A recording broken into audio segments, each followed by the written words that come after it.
A Day in My Life as a Work From Home Mom, Solo Parent Edition. Good day everyone! It's another Work From Home diary na naman ang makikita nyo dito. Medyo marami na naman tayong trabaho today so kailangan natin ng pampagising para naman matapos tayo sa ating gawain. Today I just made my usual caramel latte and added whipped cream drizzled with chocolate sauce. Para sa akin, worth it rin talaga tong purchase ko ng mga items na to kasi mas nare-relax ako dito sa bahay dahil dyan. I am overwhelmed sa comments nyo regarding my previous post kasi hindi ko akalain na marami talaga tayong mga single moms.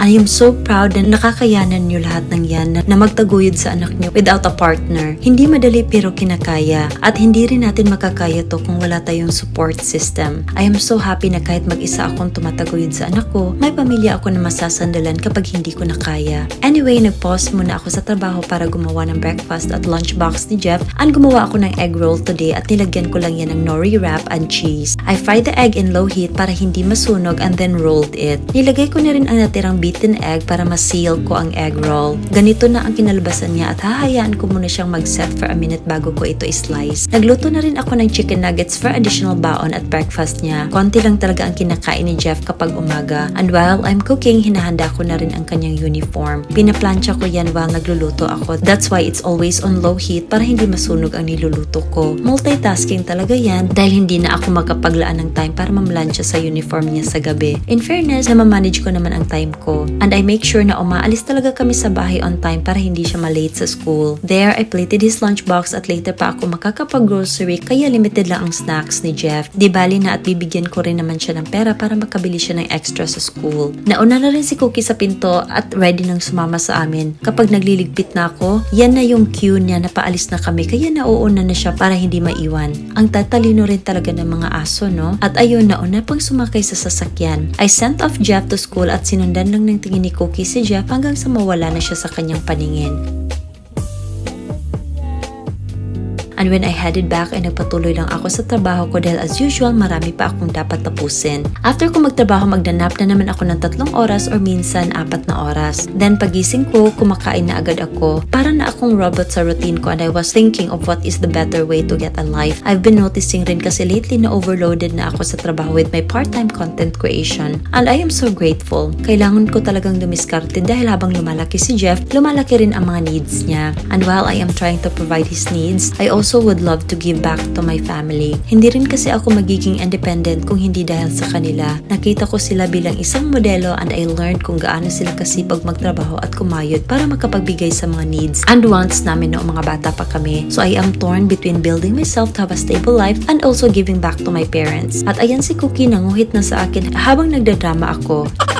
Charing. But I don't want to be torn. I want to be able to manage both. Kaya diskarte and hard work is the key. I picked up Jeff sa school na and we stopped by sa grocery kasi need ko nang mag-restock sa aking mini pantry. And finally, bibilhin ko na itong paborito kong cheese na Gruyere kahit medyo may kamahalan talaga dahil nag-crave ako nito lately. I just grabbed few items at mga meat dito sa grocery. Nilista ko na ang plano kong bilhin at may iba rin nakalagay niya na hindi kasama. May nailagay pa si Jeff sa cart at nilalambing lang ako para pagbigyan. Kung may makita siyang maganda sa kanyang paningin tapos may kasama pang curiosity to try it, add to cart talaga yan. Sa dilata naman, konti lang talaga ang binibili ko kasi I want to cook my own food at for emergency purposes lang yan kapag I run out of time or sometimes to satisfy my cravings.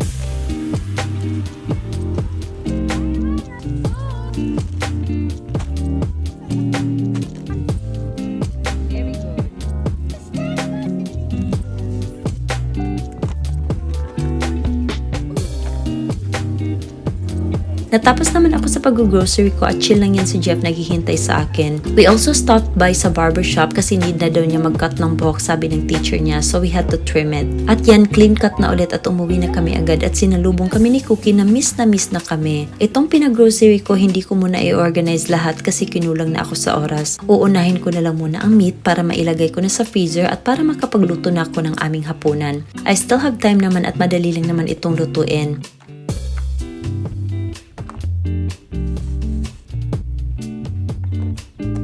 gagawa lang ako ng pesto pork chop today. Loaded ang araw ko ngayon dahil madami akong inasikaso but I am still grateful kahit papaano. Siguro nasanay na rin ang system ko na marami akong ginagawa sa weekdays. Tapos sa weekends naman, lazy days ko. Parang ang mind ko nasiset na talaga sa pagde-day off, mag-chill lang. Gumamit nga pala ako ng baby potatoes and sliced it in half para madali siyang maluto.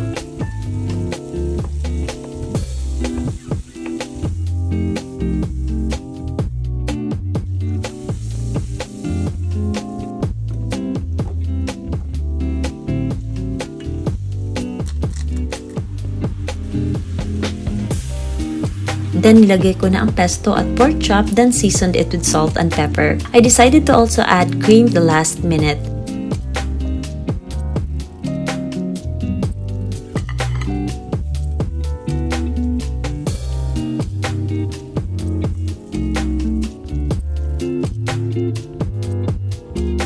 And then plated our dinner and added green beans on the side. Hindi ako mag-rice today pero nagsaing pa rin ako para kay Jeff. Rice is life rin kasi siya pero himala sa gabing ito hindi rin siya nag-rice. And after a long day sa labas ay bumalik na ako sa aking lungga and my relaxing space, ang kwarto ko. My routine may be exhausting but I wouldn't have it in any other way. And that's all for today. Thank you so much for watching. Bye!